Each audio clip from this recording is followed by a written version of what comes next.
Our lives can be separated into two phases. First phase is up till about, I don't know, maybe 30, 35 years old, where you're carving out your space in the world, right? You're getting educated, maybe. You may be going to college and then getting a job and accumulating things, building a family. So you build a foundation that carves out your space, and that's primarily done by your ego, by you, that gets that done.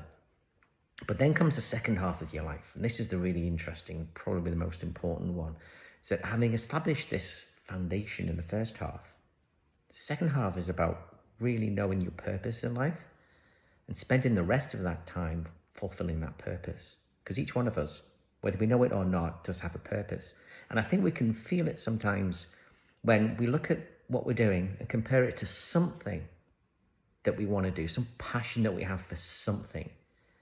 It may not be something that we've ever even done. It may not be something we can even put words to.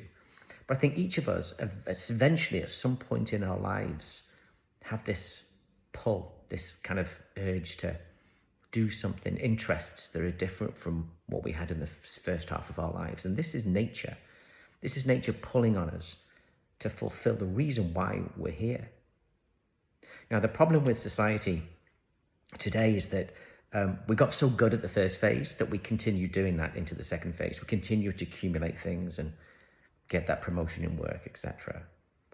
And we resist the pull of the second phase.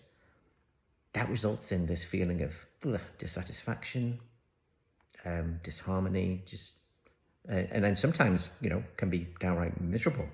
And you don't even know why.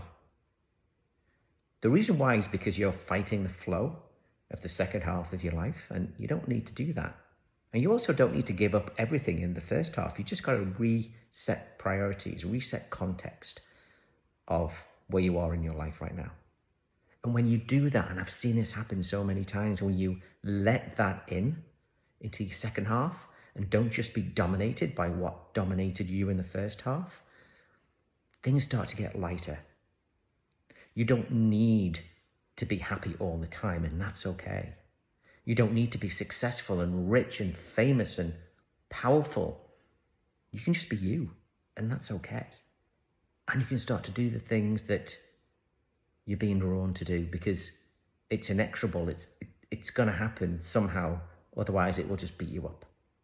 So to a certain extent, give in, or at least reduce the momentum of the first half and start to understand and see how amazing the second half can be if you let it. So just have a think about this, especially if you're going through that transition. This is natural. This is how nature works. Same thing as, leaves grow on trees and then fall in autumn, right? It's just the way nature works. It's you being you.